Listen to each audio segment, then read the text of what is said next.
साहिब बंदी छोड़ सतगुरु रामपाल जी भगवान की जय हो।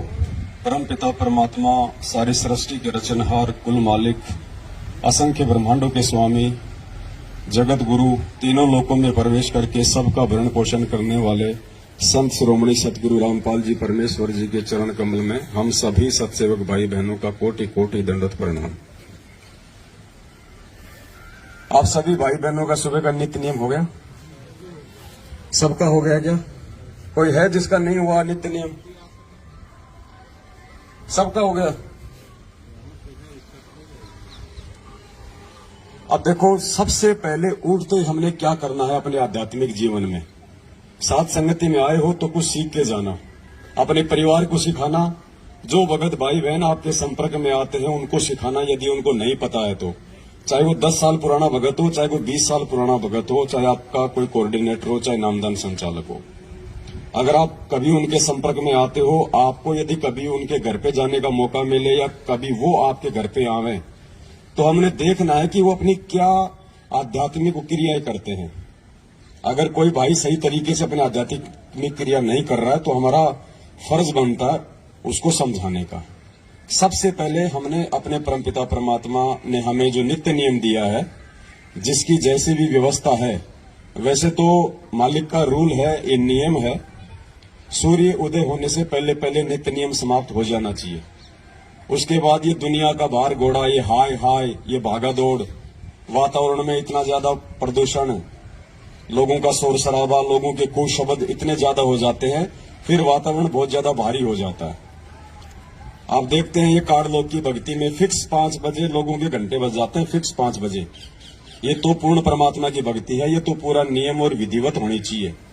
समय परमात्मा ने हमें बताया हुआ ना, तीनों समय की आरती का। तीनों समय की जो आरती है इनको संध्या आरती कहते हैं। संध्या आरती केवल शाम शाम की आरती को नहीं कहते। परमात्मा ने कहा कि जो सुबह का नित्य नियम है ये भी जो है मतलब संध्या आरती है। दोपहर का असुर निकंदन रमैनी है, वो भी संध्या आरती है, और शाम की भी संध्या आरती है। संध्या का मतलब परमात्मा ने बताया 2 समय का जब मिलन होता है उस समय जो आरती होती है उसको संध्या आरती कहते हैं। तो सुबह की आरती का जो समय है, सतलोक आश्रम बरवाड़ा में फिक्स सुबह 5 बजे आरती शुरू हो जाती थी। यानी 5 बजे वो समय है जिस समय रात का समय जा रहा होता है और सुबह का समय आ रहा होता है, वो संध्या हो गई, वो मिलन हो गया 2 समय का, उसको संध्या आरती कहते हैं। वास्तविक तो रूल है ये। बाकी परमात्मा ने, ठीक है, अभी लोग धीरे धीरे भक्ति की सीढ़ियां आगे चढ़ेंगे, तो मालिक को पता है कि लोग एकदम से ये काल इतनी भक्ति नहीं करने देगा, इसलिए परमात्मा ने दिन के 12 बजे तक का टाइम दिया है। किनको? जिनकी अभी आदत सुधरी नहीं है, या जो लोग भक्ति में भी थोड़ा बहुत आलस्य करते हैं, या कोई किसी कारण से, मान लीजिए किसी की नाइट ड्यूटी है, कोई 5 बजे छूटता है, कोई 4 बजे छूटता है, तो वो आते नहीं कर पाता आरती। इसलिए परमात्मा ने अभी हमारे को शुरुआत में 12 बजे तक का टाइम दिया है। बाकी दिन के 12 बजे आरती नहीं होती, आप सबको पता है। आरती अपने टाइम पे हो जानी चाहिए, और ये हमारा प्रथम कर्म होना चाहिए, हमारे जीवन का प्रथम कर्म। तो सुबह सुबह केवल हमें आरती परमात्मा की। उसके बाद में जो दूसरी चीज का नंबर आता है वो है परमात्मा का चरणामृत। आप में से कितने भगत भाई बहन हैं जो सुबह उठते ही चाय दूध या नाश्ते से पहले चरणामृत लेते हैं? झूठ मत बोलना, यह परमात्मा का दरबार है। कितने भगत भाई बहन हैं? हाँ, लेना नित्य नियम के बाद ही है, लेकिन लेते कितने हैं? कईयों को तो 15-15 दिन हो जाते हैं, ध्यान ही नहीं आता कि हमने चरणामृत भी लेना है क्या। ये देखो, ये हकीकत है, शर्मा सर्वे का मार्ग नहीं है ये। ऐसा नहीं है कि जो ले रहे हैं वो बहुत अच्छे हो गए, जो नहीं ले रहे हैं वो बहुत नीचे हो गए। ये यहाँ पे सीखना है, यहाँ पे कोई परफेक्ट नहीं आएगा। जो परफेक्ट हो जाएगा फिर उसको साथ संगति में आने की जरूरत कहाँ? फिर साथ संगति में हम सीखने के लिए आते हैं। दूसरा हमारा जो कर्म है वो ये होना चाहिए कि परमात्मा ने हमें जो ये चरणामृत दिया है, हमने चरणामृत का सेवन करना है। अब चरणामृत को लेते कैसे हैं 90% लोगों को आज तक नहीं पता। चरणामृत लेने की भी एक विधि है, एक प्रोसीजर है, उस हिसाब से हमने उस प्रक्रिया को हमने पूरा करना है। दास आपको थोड़ा सा प्रैक्टिकल करके दिखाएगा, ध्यान से देखना। सबसे पहले आपके घर पे जो भी कोई स्टील का गिलास हो या कोई कप हो, जैसे अपन चाय पिया करते थे पहले, उस कप में चरणामृत तो है ना सबके घर पे, बोतल वगैरह मालिक के दरबार में रखते हैं ना भर के। तो सबसे पहले तो उस बोतल से जो आपने अपने दरबार में रखा हुआ है उसमें से अपना एक कप जो है चरणामृत का ले लेना है, ऊपर रखिए बस। भगत जी एक सादा गिलास का पानी भी ले आओ उधर से, कोई और भगत ले आओ कोई। सबसे पहले भगत जी हमने चरणामृत ले लिया, कप में ले लो, चाहे गिलास में ले लो, चाहे कटोरी में ले लो, चाहे कटोरे में ले लो, कोई दिक्कत नहीं है। उसके बाद सबसे पहले हम क्या करेंगे, जो हमारी विधि है, सबसे पहले हम परमेश्वर को दंडवत करते हैं। सबसे पहले हम उठ के, और जब हम ये चरणामृत लेंगे तो सबसे पहले जो भी पात्र हमारे हाथ में है हम उसको दोनों हाथों से पकड़ के, और उसको केवल एक ही घूंट में लेना होता है। ये चाय की तरह पीने का नहीं होता चरणामृत। इतना है लोग कि जितना आप एक घूंट में आप उसको पी सको एक बार में, 2 बार में भी इसको नहीं पीना है। एक बार में आपका पूरा अंदर ये चला जाए। आधा कप ले लो,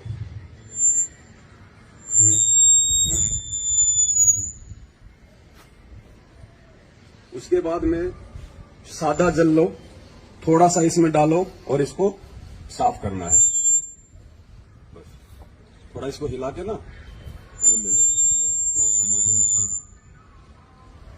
अगर स्टील का गिलास है ये, तो आपने स्वयं इसको अपने हाथों से साफ करना है। ये नहीं कि आपने लेके चरणामृत छोड़ दिया, फिर आपकी बेटी धो रही है, आपका बेटा धो रहा है, आपकी माँ धो रही है, आपकी पत्नी धो रही है। नहीं, ये चरणामृत है, ये नियम है। आप कोई सेठ नहीं है, कोई शाहूकार नहीं, आप कोई अनिल अंबानी नहीं है, आप एक भगत है। ये चरणामृत जो आपने लिया है, ये आपने स्वयं ही धो के साफ करके वापस रखना होता है। डिस्पोजल में चरणामृत नहीं लेना चाहिए, क्योंकि जब हम इसको फेंकेंगे तो वो अंश जो है मतलब साथ में जाएगा। तो कोशिश करें भाई, जैसे कोई चीनी मिट्टी का बर्तन हो, कोई स्टील का हो, कोई भी जो पात्र होता है जिसको अपन धो सके, उसमें हमने चरणामृत लेना है। उसके बाद हमने परमात्मा को दंडवत करना है, और दंडवत करके फिर हमने साइड में हटना।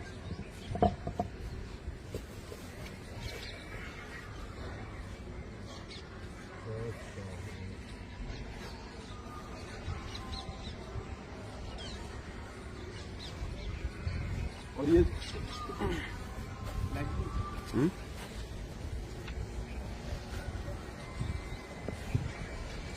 और ये जो दंडवत है ना, इतना समझाने के बाद भी काफी संख्या में भाई बहनों को दंडवत भी ढंग से करना नहीं आता है, या फिर वो जानबूझ के नहीं करते, पता नहीं कौन सी उनकी वो ट्रेन छूट रही होती है।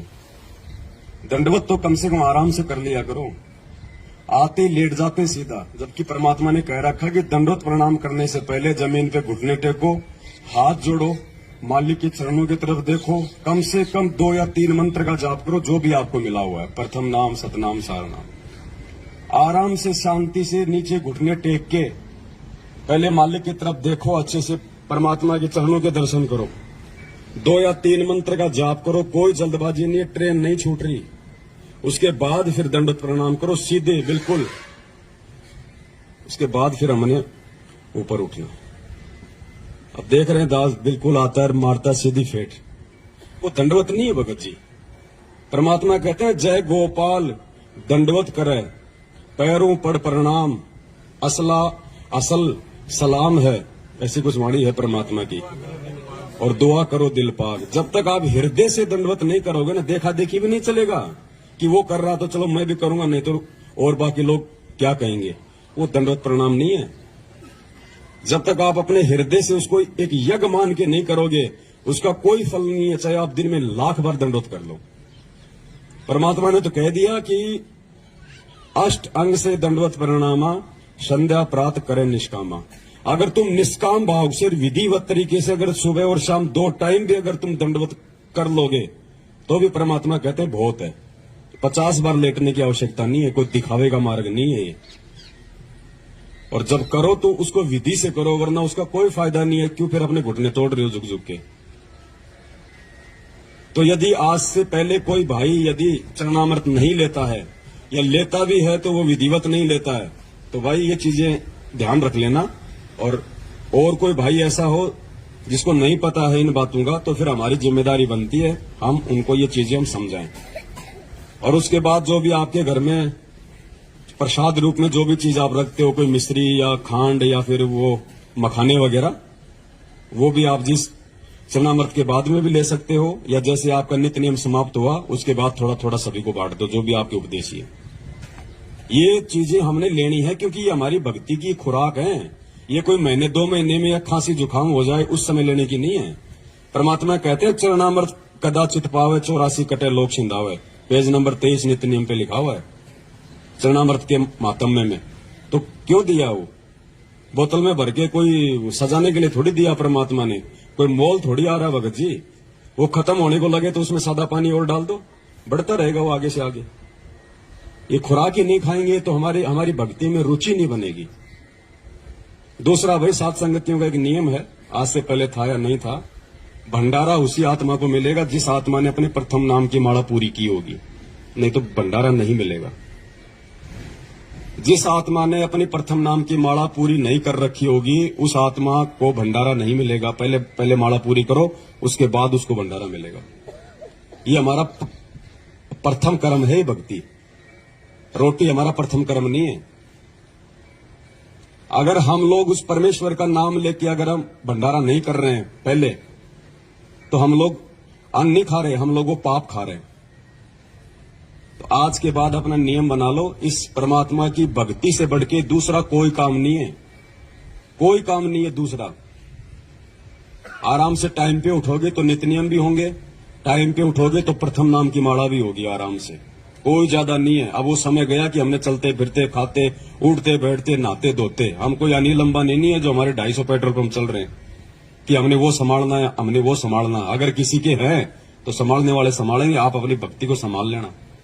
नहीं तो जिस दिन वो सबको संभालने वाले ने अगर अनदेखा कर दिया ना, कुछ नहीं बचेगा यहाँ पे। तो ये समय निकालना पड़ेगा भाई, चाहे आप कितने बिजी क्यों ना हो। आपने सुबह सुबह अपनी एक माला प्रथम नाम की करनी पड़ेगी आपने बैठ के। थोड़े दिन तो ये मन रोएगा, ये ढीठ होता है, नहीं मानता। 20 कर लो, 30 कर लो, 50 कर लो, 5-10 मिनट घूम लो, थोड़ा सा इसको रेस्ट दे दो, फिर कर लो बैठ के। भाई ये हमारा ये रूटीन हो जाना चाहिए भगत जी। फिर सतनाम तो जिसको मिला हुआ तो अपना चलता फिरता वो तो भाई वो अपना करते रहो, लेकिन ये प्रथम नाम का ध्यान रखो। आप अपने घर पे भी जिस दिन आपकी प्रथम नाम की माला नहीं होती है और भंडारे का समय हो गया तो आपको मतलब शर्म आ जानी चाहिए। आपको शर्म आनी चाहिए कि मैं ये भोजन नहीं खा रहा, मैं ये पाप खा रहा हूं। इस भक्ति से मिलता है ना यह सब कुछ। परमात्मा ने क्या कहा, कबीरा सब जग निर्धना धनवंता ना कोई, धनवंता सोई जानिए जो राम नाम धन। आज नरेंद्र मोदी भी देश का प्रधानमंत्री है तो केवल इस भक्ति की वजह से है। कभी किसी जन्म में उसने परमात्मा की शरण में रह के भक्ति की हुई है जो आज उसको वो राज मिला हुआ है। ये भक्ति नहीं होती कुछ नहीं मिलता। तो भक्ति से बढ़ के भगत जी कोई कर्म नहीं है। 10-15 दिन तक लगेगा थोड़ा सा ऐसा उबासी आना, आलस्य आना, जो है मन ना लगना, तो परमात्मा ने उसका एक ही तरीका बताया। अगर किसी को बुखार हो जाए और अगर बुखार ठीक करना है, ना चाहते हुए भी वो कुनून की गोली खानी पड़ेगी, वो कड़वी गोली आपको खानी पड़ेगी, ना चाहते हुए भी यदि बुखार ठीक करना है तो। और जब खाओगे तो धीरे धीरे आपका जबर ठीक होगा। तो इसी प्रकार ये मंत्र तो मन जो है नहीं करने देगा, आंट अड़ाएगा। लेकिन परमात्मा कहते हैं जब तुम एक बार 20-30 मन मार के तुम एक बार मंत्र करोगे ना, उसके बाद फिर ये शांत हो जाएगा। फिर ऑटोमेटिक फिर आपका मन लगेगा उन्हीं मंत्रों में, उसी माला में। फिर आपका जब आप 20-30 मंत्र कर लोगे ना, उसके बाद फिर ये थोड़ा थोड़ा ठंडा पड़ जाएगा मन, और फिर आप चाहोगे कि अब मुझे कोई छेड़े नहीं, मैं पूरी माला करूं, इतना आपको आनंद आएगा फिर। तो शुरुआत भगत जी हमने करनी पड़ेगी। इस भक्ति को सतलोक आश्रम मैनेजमेंट हरियाणा ने बिगाड़ दिया है। आप सभी भाई बहन जब आप नए नए नाम दीक्षा ली आप लोगों ने, आप सबको पता है कि आप कितने भाव से भक्ति करते थे। ये आरती आप कोई ऑडियो से या वीडियो से नहीं करते थे, आप बैठ के अपने घर पे आप नित्य नियम लेके आरती करते थे। जिस दिन आप नाम लेके आते थे, महीना 20 दिन 2 महीने तक, और जैसे आप अपने से बड़े बड़े और पुराने भक्तों के संपर्क में आने लगे, आप सबकी आदत बिगड़ गई। देखा देखी में हमने अपनी आदत बिगाड़ ली कि यार ये तो मेरे से पहले से जुड़ा हुआ भगत है, ये तो कोऑर्डिनेटर है, वो चाय भी पी रहा और अपनी रमेणी भी लगा रखी है। तो फिर हमारी आदत बिगड़ गई। अब हमने आदत को सुधारना उसी प्रकार से। और आदत नहीं सुधरेगी तो देखो ऐसे साथ संगतियों में आने से ऐसे भी बात नहीं बनेगी। आए जाओ चले जाओ कोई बात नहीं, बात बनेगी भक्ति से। परमात्मा कहते हैं जब तब संयम साधना सब सुमरण के माई, और कबीरा जाने रामजन सुमरण सब कछु नाही। सुमरण यानी भक्ति, जिसमें आरती मंत्र अपने नियम मर्यादा ये सब आ जाते हैं। तो अपना नियम बना लो भगत जियो। जिन भाई बहनों को संकल्प नाम दीक्षा है वो अपना सुबह उठे, परमात्मा का अपना नित्य नियम कर ले, अपना चरणामृत ले, बाकी अपना वो काम धाम कर ले। अपना कोई मालिक की कोई वाणी लगा ले, वैसे कोई परमात्मा जी का कोई सत्संग लगा ले, क्योंकि उनको भी मंत्र नहीं मिला हुआ है तो वो अपना काम वो कर सकते हैं उसके बाद में। लेकिन जिसको नाम मिला हुआ है उन्होंने नित्य नियम के बाद में ये नियम बना लो। अगर आपको लगता है कि मैं तो सुबह अपने ऑफिस जाता हूं, तो भैया 1 घंटे पहले उठना शुरू कर दो। जब ऑफिस के लिए टाइम दे सकते हो और 2 टाइम की रोजी रोटी के लिए, तो आत्म कल्याण तो उससे प्रथम है। 1 घंटा और पहले उठने का रूटीन बनाओ। 1 घंटा पहले सो जाओ रात को। क्या करते हो 11-12 बजे तक? 6 घंटे की नींद परमात्मा ने बहुत बताई। गुरु जी कहते हैं 6 घंटे की नींद सफिशियंट है। आप अगर 11 बजे भी सोओगे, सुबह 5 बजे उठ जाओगे, आपका पूर्ण घंटे में आपका नित्य नियम हो जाएगा। 20-25 मिनट में आपके प्रथम नाम की माला हो जाएगी। फिर क्या करोगे उसके बाद? और सुबह सुबह जिस आदमी का नित्य नियम और ये प्रथम मंत्र, जिस आदमी का नित्य नियम और प्रथम मंत्र टाइम पे हो जाता है, उसका सारा जीवन बिल्कुल, उसका सारा दिन बिल्कुल सही निकलता है। उसको टेंशन नहीं रहती फिर। और जिसके मंत्र नहीं होते ना, उसके दिमाग में वजन सा रहता है कि यार माला नहीं हुई, माला नहीं हुई, माला नहीं हुई। वजन सा रहता है उसके दिमाग में। वो कभी 5 कर रहा है, कभी वो 10 कर रहा है, भार सा रहता है। आत्मा को शांति नहीं मिलती, क्योंकि आत्मा की खुराक तो ये भक्ति है ना भाई। हमारा शरीर है, हम टाइम टू टाइम इसको भोजन देते कि नहीं देते हैं? अभी चाय दूध पानी नहीं आ रहा तो सबके अंदर ये चल रहा है कि यार कुछ आए नहीं, कुछ आए नहीं। क्यों? क्योंकि हमने मन को आदत डाल दी, और मन की खुराक वो ही है। तो भाई आत्मा की भी तो कोई खुराक बताई परमात्मा ने, भक्ति। आत्मा की कोई शुद्धि नहीं है, चाहे 3 दिन मंत्र मत करो, हमें कोई फर्क ही नहीं पड़ रहा है। इसका मतलब क्या है? इसका मतलब होता है कि हम नाम से दूर है, हमारा कनेक्शन आउट है। अगर मंत्र करने की इच्छा नहीं हो रही है, नित्य नियम करने की इच्छा नहीं हो रही है, तो कहीं न कहीं आपका जो कनेक्शन है वो टूटने की तरफ है। उसका तरीका यही है, परमात्मा से दंडवत करके समय याचना मांग के कि परमात्मा सद्बुद्धि दो। आज से पहले जाने अनजाने में जो हुआ सो हुआ, मालिक आज से पहले हमें नहीं पता था, लेकिन आगे अब हम ध्यान रखेंगे। साध संगतियों में आओ तो भगत जी पूरे भगत बन जाओ। अब हर प्रकार से, हर क्रिया के आधार से भक्ति को ज्यादा महत्व देना हमने। अगर भक्ति को महत्व देंगे तो हमारे काम धंधे को परमात्मा ऑटोमेटिक महत्व दे देगा। हमारी सोच से, हमारी समझ से, हमारे 3-2-5 करने से हमारा धंधा भी ठीक ठाक नहीं चलेगा। ध्यान रखियो, ये धंधा भी परमात्मा की भक्ति से ही चलेगा। मालिक ने कहा कि भाई तुम 3 दिन के लिए आते हो तुम इस सत्संग में, तो 3 दिन के लिए तुम लोग जीवित मर जाओ। तुम छोड़ दो पीछे तुम्हारा क्या धंधा है क्या नहीं है। जो बिगड़ता है उसको बिगड़ने दो। अगर बिगड़ भी गया तो जाके संभाल लेंगे, और अगर परमानेंट अगर टिकट कट गई तो कौन संभालेगा उसको? और फिर गुरुजी ने कहा कि जो भगवान के लिए 2 कदम आगे बढ़ते हैं, परमात्मा उनके काम बनाता है, बिगाड़ता नहीं है। तो ये विश्वास ऐसे हमारे अंदर धीरे धीरे भक्ति को लेके होगा पैदा। तो पहले हम मैनेजमेंट की कुसंगति में पड़ के, और हम लोगों ने अपनी बनी बनाई भक्ति को बिगाड़ लिया। अब हम साथ संगति में आके, सुसंगति में आके, अब हम अपनी उन्हीं क्रियाओं को वापस ठीक करेंगे तो परमात्मा हमारे नजदीक आएगा। और नजदीक आ गया परमात्मा तो फिर कमी किस चीज की रहेगी भाई? तो आज से पहले जो आदमी जैसे भी अपनी क्रिया, जो भगत भाई बहन जो भी कर रहा था, अब परमात्मा की दया से अपनी क्रियाओं को मालिक को दंडवत करके हमने सुचारू करना है, ठीक करना। भगत जी आरती का टाइम अपना बिल्कुल जैसे 12 बजे, तो हमारे को ध्यान होना चाहिए। कर लो 12 से 2 के बीच में आरती, परमात्मा दया करें। दास भी आज के बाद में प्रयास करेगा 12 से 2 के बीच में अपने दोपहर की आरती हो जाए, शाम की संध्या आरती अपना सूर्य अस्त होते हो जाए। तो थोड़ा शेड्यूल बनाओ भक्ति का। हमने चाय का शेड्यूल बना रखा ना, सुबह 6 बजे चाय बनेगी तो बनेगी, शाम को 5 बजे चाय बनेगी तो बनेगी। आज से पहले हमारे शेड्यूल बने हुए थे ना, ये खाना खाने का टाइम है ना, ऑटोमेटिक हाथ पैर अपने आप काम करने लग जाते हैं। माता बहन ऑटोमेटिक रसोई की तरफ भाग लेती है। उनको पता है कि वह टाइम हो गया खाने का। भाई भक्ति का भी तो कोई टाइम है, या सारा जिंदगी ऐसे गटर में बैठ के मंत्र जाप करते रहोगे? इसका भी टाइम है। ये परमात्मा ने हमें जो छूट दी है ना, ये छूट परमात्मा ने विशेष परिस्थितियों में दी है, विशेष परिस्थिति में छूट दी है। इसको रोजाना लागू करने के लिए छूट नहीं है ये। हम दोषी हो रहे हैं हम उस परमात्मा के।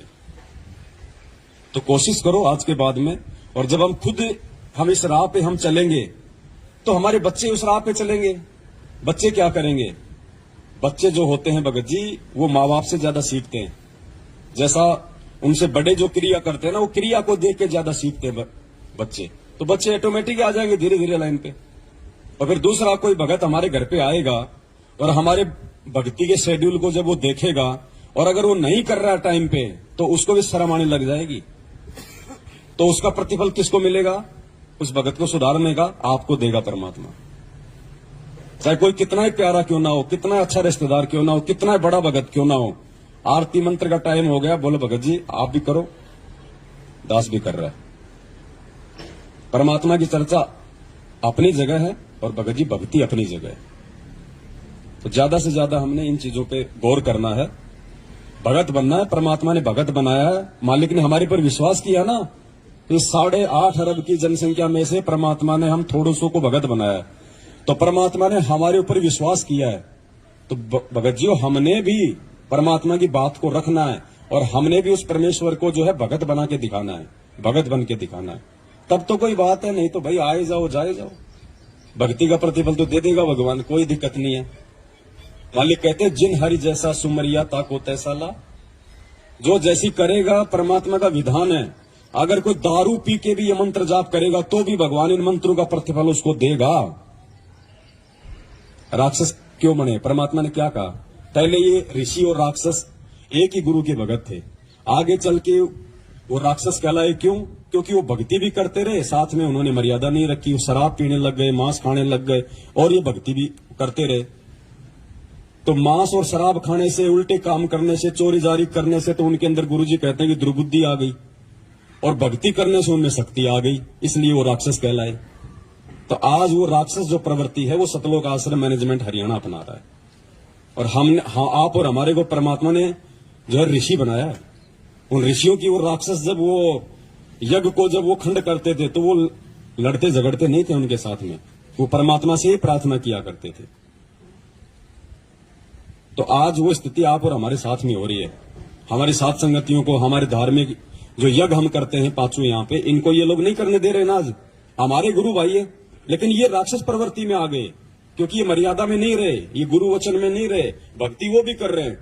तो भक्ति से उनमें शक्ति आ रही है, और ये मर्यादा तोड़ने से उनके अंदर दुर्बुद्धि पैदा हो रही है। तो वो राक्षस प्रवृत्ति में आ चुका है ये मैनेजमेंट। लेकिन आप और हम उस परमेश्वर के विधान में है, परमात्मा की मर्यादा में है। आप और हम ऋषि प्रवृत्ति में है। तो भगत जी संत ना छोड़े संतता, चाहे कोटिक मिले या संत। लेकिन भगत जी उन बुरी शक्तियों से लड़ने की पावर भी हमें केवल इस भक्ति से ही आएगी, दूसरा कोई चारा नहीं है। गुरु जी ने क्या कहा कि विष्णु जी ने क्या कहा कि अगर मुझे थोड़ा बहुत समय मिलता है तो मैं लक्ष्मी जी के साथ में बैठ के अपना सुख शांति से थोड़ा समय बिताता हूं, अन्यथा मैं तप कर करके और शक्ति प्राप्त करता हूं और राक्षसों से मैं युद्ध करता हूं। तो विष्णु जी को भी वो भक्ति से शक्ति आती है, वो राक्षसों से लड़ने की, बुराइयों से लड़ने की। तो आप और हमें भी भगत जी भक्ति से ही आगे बढ़ने की प्रेरणा मिलेगी, नहीं तो हम ढह जाएंगे। हमारे अंदर कुछ विशेष नहीं है, हमारे अंदर कुछ विशेष नहीं है सिवाय इस परमात्मा की भक्ति के। भक्ति है तो हम हैं, नहीं तो हमारा कोई अस्तित्व नहीं है। और एक बार इस परमात्मा ने अगर नाराज होकर अगर ठोकर मार दी, धरती पे कोई संभालने वाला नहीं है। दोस्त भी तुम्हारा दुश्मन हो जाएगा अगर भगवान ने अगर हाथ छोड़ दिया तो। और भगवान हाथ छोड़ता है जो आदमी उसके द्वारा दी गई उस भक्ति की लाज नहीं रखता है, जो टाइम से जो भक्ति नहीं करता है। तो आज के बाद हम सभी भाई बहनों ने ये बरकस ये प्रयास करना है कि हम उस परमेश्वर को अब और ज्यादा हम दुखी ना करें। सतगुरु रामपाल जी भगवान की जय हो। सत साहब।